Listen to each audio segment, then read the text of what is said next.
Haleluya. Silakan duduk kembali Bapak Ibu Saudara sekalian. Saya merasakan bahwa suasana surga itu ya mirip begini. Cuman 1000 kali lebih dahsyat. Sehingga kita dikatakan firman Tuhan akan selalu ada pujian. Kudus, kuduslah Tuhan. Ya, karena kita kalau yang satu hari kelak bersamanya, kita menyanyikannya udah di hadirat Tuhan yang sesungguhnya. Tapi tadi saya merasakan kehadiran Tuhan manifested. Memang kita tahu Tuhan selalu hadir. Tapi kadang-kadang ada di mana ada momen kehadiran Tuhan itu menyentuh dan kita merasa kita ada di dunia yang lain. Kalau yang ngerti dan ngeh maksud saya ini sulit dijelaskan. Tapi saya percaya apa yang tadi Verdi katakan 10-12 tahun lalu lagu itu berbicara. Lagu itu udah diputer di banyak tempat. Lagu itu mungkin sering dinyanyikan. Tapi saatnya kita intim. Saatnya kita patah harapan. Saatnya kita gak tahu mesti berbuat apa. Saatnya kita gak mengandalkan kekuatan kita. Kadang-kadang firman Tuhan, Tuhan berbicara melalui sebuah lagu. Amin. Hari ini saya mau memulainya dengan sebuah pembacaan Alkitab. Yang diambil dari Lukas 10 ayat 38 sampai 42. Ini cukup besar, jadi saya minta Bapak Ibu yang membacakan, saudara-saudaraku yang membacakan 1, 2, 3. Ketika Yesus dan murid-muridnya sedang dalam perjalanan, tibalah mereka di sebuah desa. Seorang perempuan yang bernama Marta menerima dia di rumahnya. Saudari Marta, yaitu Maria, duduk di dekat kaki Yesus dan terus mendengarkan ajarannya. Sedangkan Marta terus sibuk karena banyak yang dia kerjakan untuk melayani. Jadi dia datang kepada Yesus dan berkata, Tuhan, tidak pedulikah engkau kalau perempuan ini membiarkan saya bekerja sendirian? Tolong suruh dia membantu saya. Jawab Yesus kepadanya, Marta, Marta, kamu khawatir dan menyusahkan sendiri dengan banyak hal. Padahal hanya satu yang penting. Dan Maria sudah memilih yang penting dan yang terbaik. Itu merupakan berkat yang tidak akan diambil darinya. Hari ini saya mau membagikan sebuah judul, distraksi saat hal kecil menarik kita menjauh. Pembacaan tadi tidak asing. Saya percaya sering kita dengar, khotbah pun banyak tentang Marta dan Maria ya. Tapi hari ini kita membahas lagi. Karena apa? Karena ini ada poin penting, distraksi. Saya pernah khotbah judulnya interupsi. Saya pikir-pikir ini cocok dan berhubungan dan ternyata ada hubungannya. Tapi ini berbunyi tentang distraksi. Sebetulnya kalau kita baca tadi ayat tersebut, ya, jujur atau enggak ya, seringkali kita seperti Maria atau Marta. Seringkali kita seperti Maria atau Marta, ya. Kalau jujur, hari-hari ini kita lebih sering seperti biasa, seperti siapa jangan dijawab-jawab dalam hati. Karena Maria itu yang duduk dekat Tuhan. Atau kita seperti Marta yang sibuk tapi mulai kehilangan damai. Apa yang sedang mengambil perhatian kita hari ini? Karena bisa jadi ya bukan karena dosa besar yang menjauhkan kita dari hadirat keintiman dengan Tuhan. Tetapi distraksi kecil yang kita biarkan. Nah itu yang kita pelajari hari ini. Kata distraksi sendiri punya akar kata dari, kalau bahasa Inggris kan distraction ya. Tapi sebetulnya itu dari bahasa Latin yang maksudnya artinya terpisah atau menjauh. atau menarik diri. Jadi secara sederhana distraksi itu sebetulnya sesuatu yang menarik kita menjauh dari fokus utama. Dalam konteks rohani berarti segala sesuatu yang mengalihkan hati, mengalihkan pikiran, mengalihkan perhatian kita dari Tuhan dan kehendaknya. Nah, makanya kita kadang-kadang pikir, oh yang menjauhkan Tuhan dari kita ini hal yang besar, dosa. Saya hari ini mau berikan beberapa hal, cuman 3. Kadang-kadang yang kecil itu, kecil-kecil cabai rawit. Ini dia yang pertama. Distraksi dimulai dari hal yang nampaknya sepele. Saya katakan bahwa apa yang dilakukan Marta itu bukan dosa. Wong dia melayani Tuhan. Dan sangat kalau di sini ada orang model Marta, wes pokoknya konsumsi pasti beres gitu ya. Pasti makanan tersedia. Dia adalah tipe, saya bayangkan, tipe yang memang suka melayani dengan sungguh-sungguh menyuguhkan makanan kepada orang yang lapar. Kita suka itu. Sedangkan Maria cuman duduk-duduk, diam mendengarkan apa kata Yesus. Tetapi ternyata tidak semua yang baik itu benar untuk momen di mana Yesus datang ke rumahnya. Atau tidak semua yang baik itu selalu benar di saat-saat tertentu.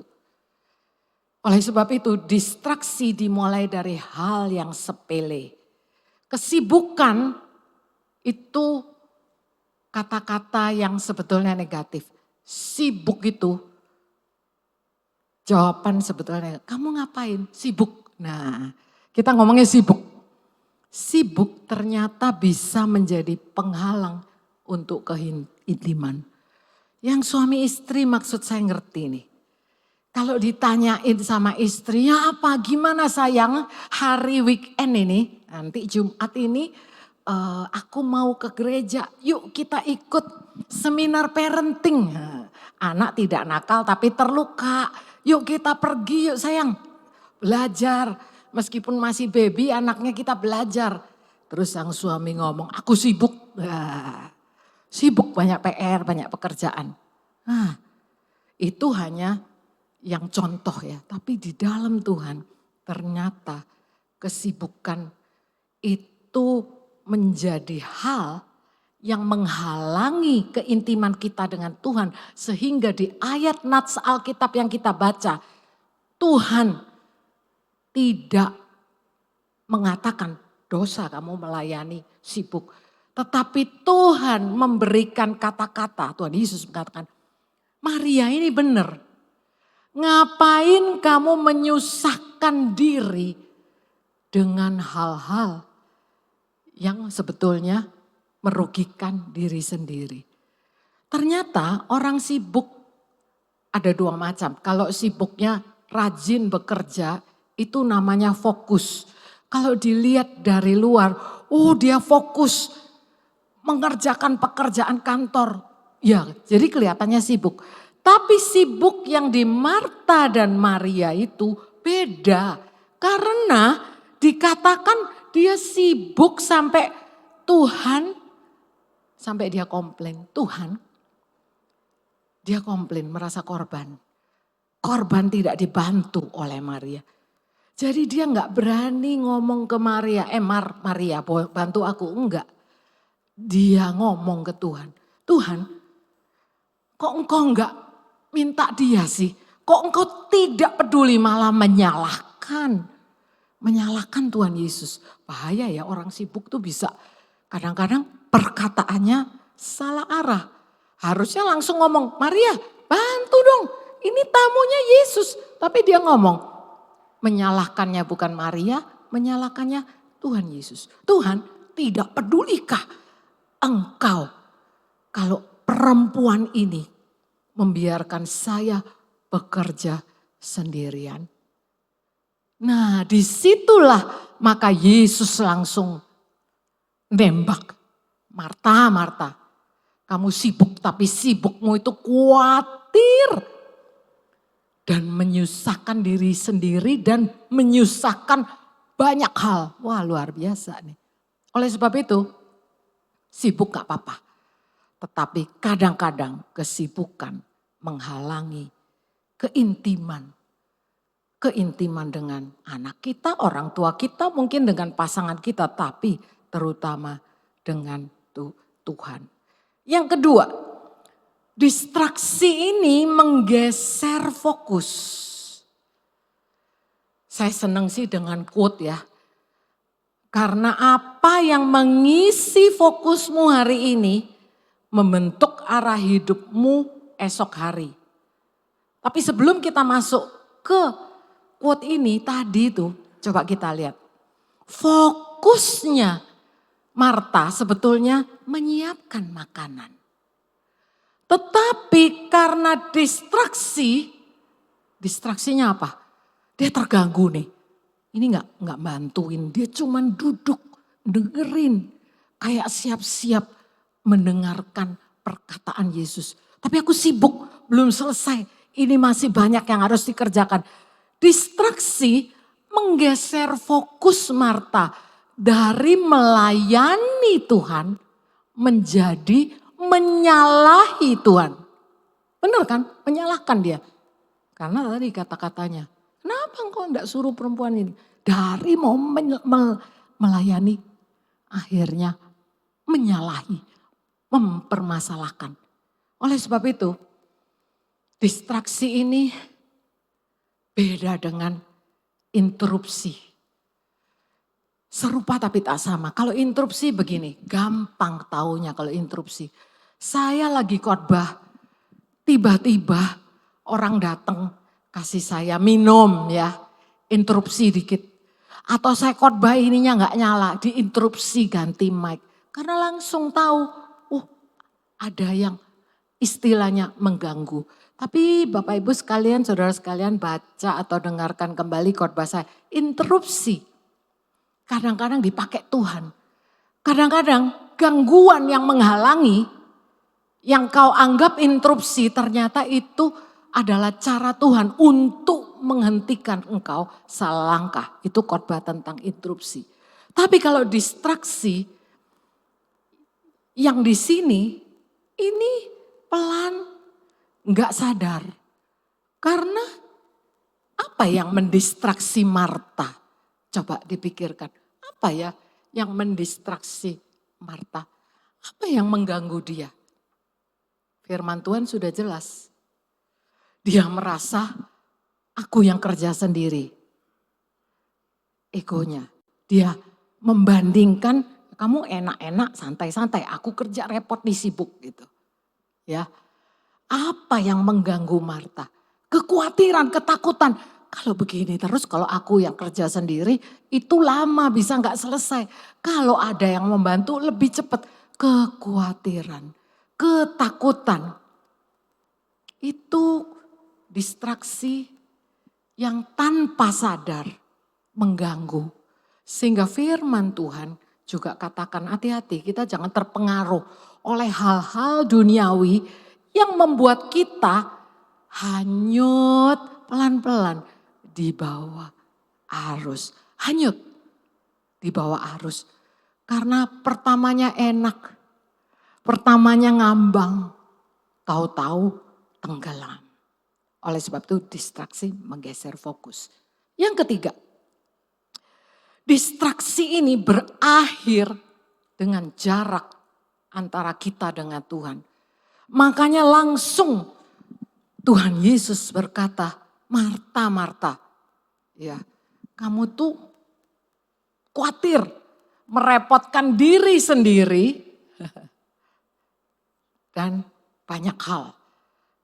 Yang penting adalah kenapa Tuhan Yesus mengkritik, menasehati, karena tadi saya mau kembali ke ayatnya, karena ada poin di mana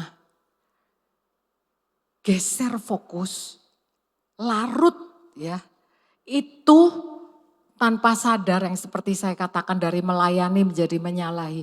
Itu menjadi situasi yang sering kita alami sekarang ini. Oleh sebab itu kita percaya bahwa kalau distraksi itu berakhir dengan jarak, itu membuat kita jauh dari Tuhan. Memang di cerita itu tidak dikatakan Marta akhirnya sadar dan bertobat. Tetapi dari sini kita belajar. Hati-hati, distraksi tidak selalu dosa, tidak selalu jahat, tetapi selalu berbahaya. Jika menjauhkan kita dari Tuhan. Saya rasa ini contoh yang bagus.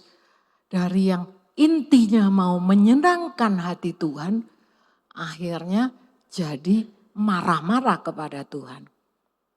Seringkali kita berkata, aku mengasihi Engkau Tuhan. Tetapi dengan kita sibuk sendiri, tanpa sadar ada pesan Tuhan kepada jemaat. Yaitu yang disebutkan di Wahyu. Kamu sibuk tapi sebetulnya kamu meninggalkan kasih-Mu yang semula. Istilahnya kasihnya luntur. 3 hal tadi ya. Tapi saya mencari solusi, berarti ada solusi. Gimana supaya kita tidak terdistraksi. 1, menetapkan prioritas utama. Kembali menetapkan prioritas utama.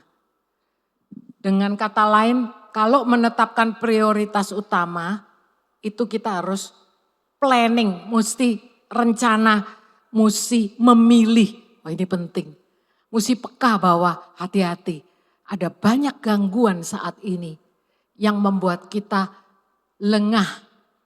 Karena letih, lelah, lemas, tahu-tahu kita lengah. Wah kita ini sibuk dan tanpa sadar kesibukanmu menguras energi. Kesibukanmu membuat engkau mengatakan aku tidak punya waktu. Kesibukanmu membuat engkau memilih untuk ya pokoknya aku masak untuk Tuhan, melayani Tuhan. Tapi tanpa sadar hatimu penuh dengan kekhawatiran, ketakutan, menggerutu bahkan menyalahkan Tuhan. Tapi perlu menetapkan prioritas, membuat prioritas. Karena dekat dengan Tuhan bukan terjadi otomatis. Tetapi karena kita memilih untuk tidak mau hanyut oleh kesibukan. Memang betul kita tahu, cari dahulu kerajaan Allah. Maka semuanya itu akan ditambahkan kepadamu.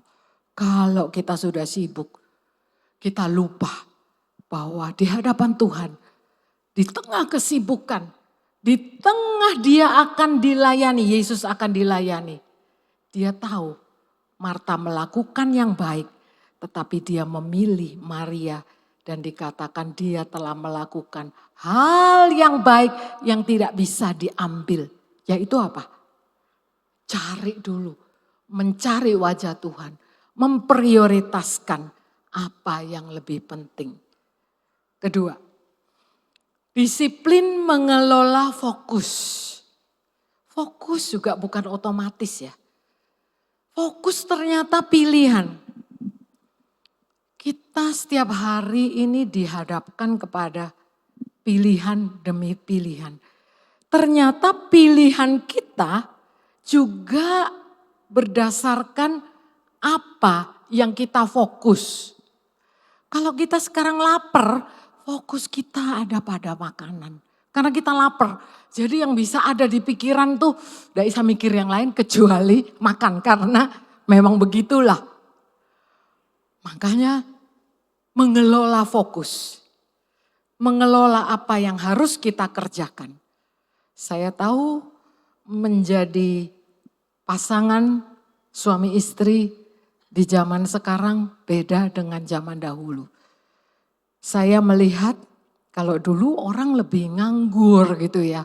Saya melihat orang tua saya dulu kalau udah sore ya, saya belum punya TV. Tetapi satu hari saya lihat TV itu di tetangga. Jadi rata-rata itu semua ngumpul di rumah orang yang punya TV. Dan channelnya satu, TVRI. Yang nggak ngerti berarti belum lahir. Kalian masih muda. Tapi saya itu pernah loh nonton, rumah saya di Tunjungan. Yang punya TV adalah sebelah yang jual TV. Tapi kalau nonton di yang jual TV kan berdiri itu toko. Tapi jalan sedikit ke Tunjungan setelah optik saya itu ada gang namanya Ketandan. Dan di situ gang Ketandan itu ada rumah teman orang tua saya yang punya TV. Jadi yang nonton itu rame-rame. Nobar itu ternyata udah terjadi 50 tahun yang lalu. Kita nonton layarnya hitam putih. Semua kok ya punya waktu untuk nonton. Semuanya santai di situ. Sekarang ini kira-kira beberapa tahun yang lalu. Ya kira-kira berapa tahun yang lalu ya? 6 atau 5 tahun yang lalu. 5 atau 6 yang. Soalnya saya udah gak ada Pastor Sam. Tetapi TV itu masih ada di ruang tamu. Dan saya punya channel Netflix. Bukan punya saya, punya anak saya. Ingat ya, masih ada Netflix. Filmnya bagus-bagus. Waduh. Saya bukan pecinta drama Korea. Tapi jujur sama aja. Film yang bagus itu membuat kita tuh tidak bisa kalau enggak nonton. Mau tahu seterusnya. Enggak tahu. Iya penasaran gitu, nggak tahu tuh anak-anak yang pernah ngomong sama saya nggak tahu bukan mereka kaget lihat malam-malam saya masih nonton film. Salah nggak? Nggak salah, saya udah melakukan tugas sebagai ibu, betul ya? Kaget anak-anak. Biasanya mama ini tidur jam 9 ngantuk. Ini, tengah malam karena apa? Ini dia, filmnya tuh menarik. Sampai ditanya anak-anak, gimana sih? Kok belum tidur? Iya soalnya ini seru. Akhirnya Bapak Ibu sekalian, saya nggak tahu caranya. Pokoknya saya itu bisa menonton kok Netflix itu bisa pilih-pilih. Saya langsung pilih akhirnya itu gimana sih gitu. Kalau engkau tahu akhirnya tokoh yang saya idamkan, yang saya tonton itu yang saya mereka-reka apa yang terjadi dengan seorang pahlawan yang kalau akhirnya pahlawannya mati ya, saya langsung tahu. Walah mati, nggak menarik lagi. Tapi setelah itu saya terpikir, kok bisa ya? Saya itu dari yang jam 9 ngantuk. Tapi ternyata jam 11, setengah 12 tuh nggak ngantuk. Oleh sebab itu, fokusnya karena pengen tahu, kepo pengen tahu. Itu membuat sampai saraf-saraf ngantuk saya itu nggak bekerja. Sampai bisa berenergi, pengen tahu. Ya puji Tuhan kalau fokusnya untuk Tuhan ya. Ini maksudnya saya nggak melarang orang tapi saya ngalami itu yang namanya. Kalau tidak dikelola dengan baik maka bahaya juga begitu. Bahkan firman Tuhan katakan kita tuh harus fokus. Fokus melakukan dengan mata yang tertuju kepada Yesus. Oleh sebab itu mengelolalah semua waktu yang Anda punyai. Ada waktu yang engkau harus prioritaskan untuk Tuhan di pagi hari. Meskipun sedikit, tetapi di dalam satu hari itu, kalau engkau tahu engkau butuh pergi ke kerjaan, macet, butuh waktu yang lama, butuh kerja, pulang butuh, bekerja lagi untuk rumah tangga, butuh untuk macam-macam ngurus rumah tangga. Mari lakukanlah semua itu, diprioritaskan yang benar. Karena apa? Disiplin mengelola fokus itu berbicara mengenai kehidupan seluruhnya. Gak fokus kepada Tuhan tuh hanya baca Alkitab. Karena sehari-hari kita menghadapi kenyataan. Kita hidup harus bekerja, harus melayani, harus punya bos, harus punya keluarga. Semuanya perlu waktu. Tapi disiplin mengelola fokus. Karena ini yang penting. Lalu, next. Belajar, nah ini tadi fokus kan. Yang selanjutnya, ini yang paling susah. Belajar berdiam di hadirat Tuhan, itu sebetulnya melatih kita disiplin. Sulit ini, karena saya tadi merasakan waktu kita memuji Tuhan. Saya lihat kok cepet ya udah 30 menit. Padahal serasa kayak 5 menit. Kok kita bisa berdiam, menikmati. Tapi kadang-kadang di rumah, baru sebentar aja udah kayak lama. Saat-saat tertentu berdiam di dalam hadirat Tuhan itu terasa sangat membosankan. Di dunia yang penuh distraksi, diam adalah disiplin rohani. Sini maksudnya diam, bukan maksudnya diam yang negatif ya. Saya mau kita membedakan, diam itu diam menunggu, diam tidak sibuk scrolling ya, karena banyak distraksi sekitar kita seperti Marta, distraksi dari ketakutan, kekhawatiran ya, distraksi dari hati yang kepahitan yang akhirnya membuat pikiran itu terus berpikir kepada yang negatif. Distraksi yang demikian membutuhkan disiplin untuk diam diri, bukan mendiamkan orang. Kalau mendiamkan orang itu salah, tapi ini maksudnya diam, berdiam diri, jeda, selah, istirahat, tenang. Belajarlah. Karena Tuhan tahu kita ini orangnya seksi sibuk semua, busybody. Makanya Tuhan katakan diamlah. Baru kita bisa tahu, bisa kenal, bisa mengalami Tuhan. Orang yang gak bisa diam di hadapan Tuhan, itu tidak bisa ngalamin keindahan Tuhan. Diam di sini bukan berbicara mengenai orang yang tidak suka ngomong. Ada orang yang diam gak bisa ngomong tapi pikirannya sibuk. Bahkan dia adalah orang yang paling susah tidak memikirkan apa-apa karena pikirannya berputar. Tetapi di sini adalah diam menunggu, sesaat tenang. Tidak memikirkan, mengkhawatirkan, menganalisa, mengimajinasikan. Ya. Terus mencari solusi pakai kekuatan sendiri. Mikir terus gimana supaya beres.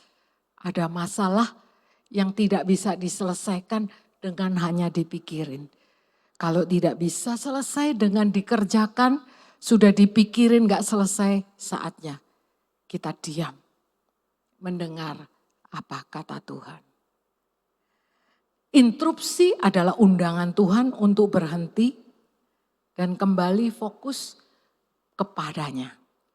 Sedangkan distraksi adalah bisikan dari diri yang tanpa sadar menjauhkan kita dari hadiratnya. Kalau kita kembali ke dua kata interupsi dan distraksi, kita lihat aja nanti ceritanya Marta.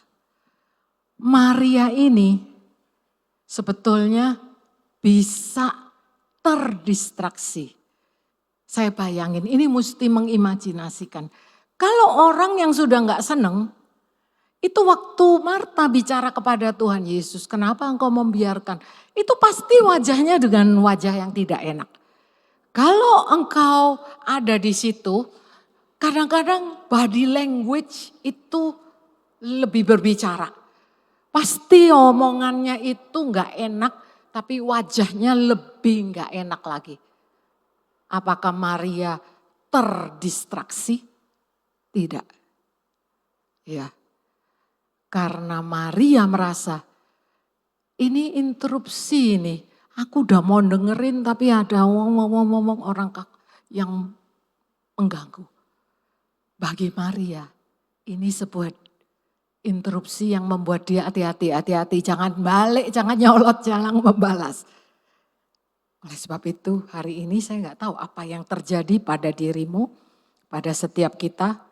Karena saya percaya hari ini kita belajar bahwa di tengah kesibukan, saya tahu kita nggak mungkin lepas dari handphone ini ya.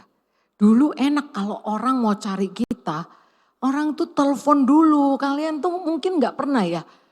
Anak saya nggak pernah kali pada zaman punya telepon yang harus muter-muter tuh nggak pernah.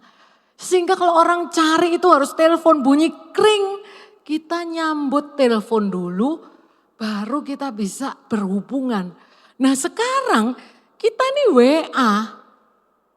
Kadang saya kalau mem-WA orang dan orang itu nggak jawab, saya juga bisa jengkel. Karena semuanya di WA. Jadi kadang-kadang penting, urgent. Saya kadang nggak baca WA, saya mengecewakan orang. Tetapi kalau saya terus di WA, bahayanya adalah nggak ada apa-apa, tapi banyak yang menarik. Saya scrolling, saya katakan kelemahan saya adalah kalau WA nggak ada apa-apa. Tiba-tiba scrollingnya itu menarik ya resepnya, resep untuk sehat kaki lutut. Oh ini penting gitu ya, penting saya lihat hilang setengah jam. Ini resep enak, siapa tahu saya masak, saya lihat lagi enak, setengah jam hilang lama-lama, bener-bener habislah waktunya sibuk pas di WA, tidak menjawab. Saya selalu merasakan, pernah anak saya, mantu saya kalau cari saya tuh saya nggak siap dengan WA karena ya lagi nggak baca WA, tapi saya punya cara. Sekarang itu heboh ya.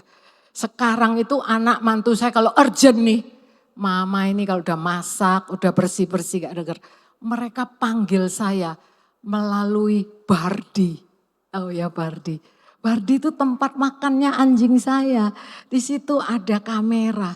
Dan di situ bisa komunikasi gitu loh, panggil-panggil anjing. Jadi melalui Bardi, anak mantu saya panggil, ma gitu ya. Bukan panggil anjing saya, itu lucu tapi nyata. Oleh sebab itu, mari kita tahu kita perlu belajar untuk lebih berdiam diri. Amin. Mari kita berdoa. Bapa Surgawi,